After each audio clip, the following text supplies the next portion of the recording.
नमस्कार शेतकरी मित्रांनो आणि लाडक्या बहिणींनो, जय शिवराय. आपलं स्वागत आहे जनता न्यूज चॅनलवर. लाडक्या बहिणींनो, जर तुमच्या बँक खात्यामध्ये अजूनही अद्याप पैसे आले नसेल आणि जर तुमचा हप्ता रखडला असेल तर आजचा व्हिडिओ हा खास तुमच्यासाठी आहे. हो, कारण मुख्यमंत्री माझी लाडकी बहीण योजना याचे बऱ्याच जणांना पैसे आले, पण काही महिलांना अजूनही बँक खात्यामध्ये अद्याप पैसे आलेले नाही. त्यामुळे व्हिडिओ शेवटपर्यंत नक्की पहा.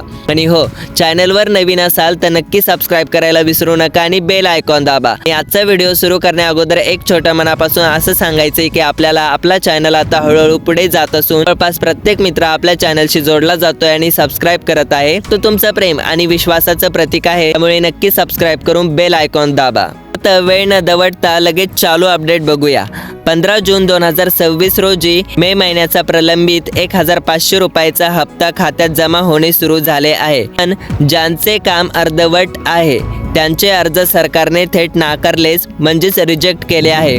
त्यामुळे त्यांच्या खात्यामध्ये अद्यापही अजून बँक खात्यामध्ये पैसे जमा झालेले नाहीत. आता लाडक्या बहिणींनो, आपण त्याचं संपूर्ण स्पष्टीकरण नेमकी काय घडलंय याची सविस्तर माहिती घेऊया. त्यामुळे व्हिडिओ शेवटपर्यंत नक्की बघा, कारण तुमची एक चूक तुम्हाला तुमचे बँक खात्यामध्ये पैसे येण्यास अडथळा निर्माण करू शकते. बघा, सरकारने DBT द्वारेच म्हणजेच डायरेक्ट बेनिफिट ट्रान्सफर प्रणालीद्वारे पैसे पाठवण्यास सुरुवात केली आहे. त्या महिलांचे सर्व कागदपत्रे आणि बँक खाते पूर्णपणे बरोबर आहेत. च्या खात्यात पैसे जमा झाले आहेत.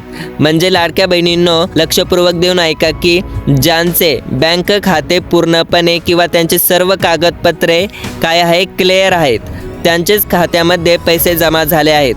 परंतु ज्या महिलांनी फॉर्म भरताना चुका केल्या किंवा ज्यांचे बँक खाते आधारशी जोडलेले नव्हते, अशा लाखो महिलांचे अर्ज थेट आता रिजेक्ट करण्यात आलेले आहेत. तुम्ही तर फॉर्म भरला, पण त्यामध्ये काही चुका असतील तुमच्या नावामध्ये किंवा गावामध्ये किंवा इतर काही जन्मतारीखमध्ये जर चूक असतील आणि बँक खाते आधार कार्डशी जोडलेले नसतील, तर अशा लाखो महिलांचे अर्ज आता थेट रिजेक्ट करण्यात आलेले आहेत. पण आता प्रश्न असा येतो की प्रत्येक जणांनी फॉर्म भरलेत, आधार कार्ड पण लिंक केलं, पण आधी स्वतःला हे 4 मोठे प्रश्न विचारा तुम्ही. तुमचे नाव रिजेक्ट लिस्टमध्ये जाण्यापासून वाचवण्यासाठी हे आधी तपासा. तुमचे बँक खाते आधार कार्डशी लिंक आधार सीडेड आहे का? म्हणजेच जर तुम्ही केले असेल ते आधार कार्डशी लिंक, बँक खाते जे असेल ते आधार कार्डशी लिंक केले, त्यामध्ये काही चुका असतील किंवा तुमच्या स्पेलिंग मिस्टेक असतील नावामध्ये किंवा इतर काही जन्मतारीख म्हणा किंवा तुमचा मोबाईल नंबर वेगळा जर दिला असेल तर ते तुम्ही पूर्णपणे चेक करून घ्या. पण जर तुमची माहिती क्लिअर नसेल तर त्या खात्यामध्ये पैसे जमा होणार नाहीत. तर बघा, तुमच्या खात्यावर DBT थेट लाभ हस्तांतरण सुरू आहे का आधी चेक करून घ्या. सेतू कार्यालयात जाऊन फॉर्म अपलोड करताना कागदपत्रे अंधुक किंवा अपूर्ण होती का? म्हणजेच क्लिअर जर तुमची कागदपत्रे नसतील तर तुमच्या खात्यामध्ये पैसे जमा होण्यास सुरुवात होणार नाही. आणि बघा, बँक खात्यावरील नाव आणि आधारवरील नाव यात स्पेलिंगची चूक आहे का ते तुम्हाला मी अगोदरच सांगितलंय. तर तुमच्या खात्यावरील वेगळी स्पेलिंग असेल आणि आधार कार्डवर वेगळं काही नाव असेल म्हणजे स्पेलिंग मिस्टेक असेल तर ते मॅच होणार नाही. त्यामुळे तुमचे पैसे रखडले जाऊ शकतात. आता बघा, माहिती अपूर्ण तर हप्ता कायमचा बंद होणार. सरकारने का केली आहे कारवाई हे लक्षपूर्वक देऊन ऐका. जर तुमची माहिती अपूर्ण असेल तर हप्ता कायमचा बंद होऊ शकतो. सरकारने कारवाई केलेली आहे. आता पहा, आधार लिंकिंग फेल्युअर. सर्वात मोठे कारण म्हणजे बँक खात्याला आधार लिंक नसणे. यामुळे सरकारने प्रणाली पैसे ट्रान्सफर करू शकत नाही. चुकीचे कागदपत्रे अपलोड करणे, उत्पन्न दाखला किंवा रहिवासी पुरावा स्पष्ट दिसणारा नव्हता किंवा जुना अपलोड केला असेल तर त्यामुळे तुमच्या त्यामध्ये पैसे येणार नाहीत. बँक खाते निष्क्रिय म्हणजे इनॲक्टिव्ह असणे. अनेक महिलांनी बँकेतून कोणतेही व्यवहार न केल्यामुळे खाते फ्रीज झाले असते. त्यामुळे तुमच्या खात्यामध्ये पैसे ट्रान्सफर होत नाही. तर ताबडतोब तुम्ही करायचे 3 सोपे उपाय कोणते आहे? अडकलेले पैसे मिळवण्यासाठी लगेच हे पाऊल उचला.